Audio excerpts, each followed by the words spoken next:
ኦሪት ዘፍጥረት ምዕራፍ 45 ዮሴፍም በእርሱ ዘንድ ቆመው ባሉት ሰዎች ሁሉ ፊት ሊታገስ አልቻለውም።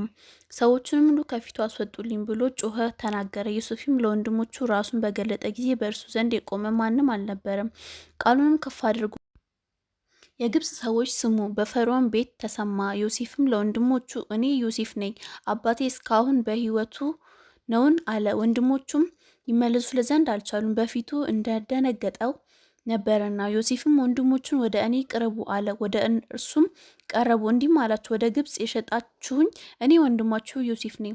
አሁንም ወደዚህ ስለ ሸጣችሁኝ አትዘኑ፣ አትቆርቆሩም። እግዚአብሔር ሕይወትን ለማዳን ከእናንተ በፊት ሰዶኛል። ይህ 2 ዓመት በምድር ላይ ራብ የሆነበት ነው። የማትረሱበት የማታጭዱበት 5 ዓመታት ገና ቀረ። እግዚአብሔርን በምድር ላይ ቅሬታን አስቀርላችሁ ዘንድ በታላቅ መድኃኒት አድናችሁኝ ዘንድ ከእናንተ በፊት ላከኝ። አሁንም እናንተ ወደዚህ የላካችሁኝ አይደላችሁኝም፣ እግዚአብሔር ላከኝ እንጂ። ለፈርዖን እንደ አባት አደረገኝ፣ በቤቱም ሁሉ ላይ ጌታ፣ በግብፅ ምድር ሁሉ ላይ አለቃ አደረገኝ።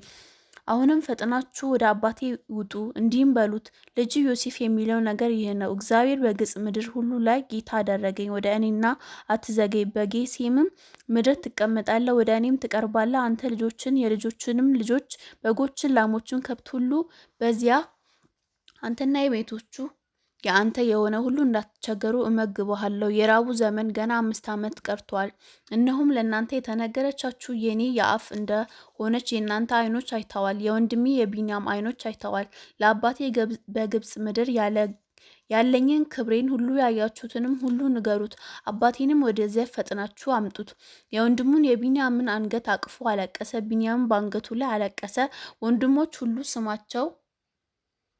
ወንድሞች ሁሉ ሳማቸው፣ በእርሱም ላይ አለቀሰ። ከዚያም በኋላ ወንድሞቹ ከእርሱ ተጫወቱ። በፈርዖን ቤት የዮሴፍ ወንድሞች መጡ ተብሎ ወሬ ተሰማ። በዚያም ፈርዖን ሉላቱን ደስ ተሰኙበት።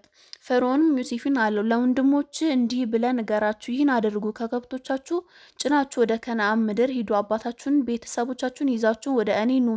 እኔም የግብፅ ምድርን በረከት ሁሉ እሰጣችኋለሁ፣ የምድሪቱንም ሰብ ትበላላችሁ። አንተም ወንድሞችም እንዲህ አድርጉ በላቸው፣ ከግብፅ ምድር ለሕፃናታችሁ ለሴቶቹም ሰረገሎች ውሰዱ፣ አባታችሁንም ይዛችሁ ኑ።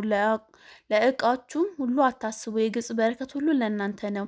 የእስራኤል ልጆችም እንደዚሁ አደረጉ። ዮሴፍ በፈርዖን ትእዛዝ ሰረገሎችና ለመንገድ ስንቅ ሰጣቸው። ሁሉም 2 መለወጫ ልብስ ሰጣቸው።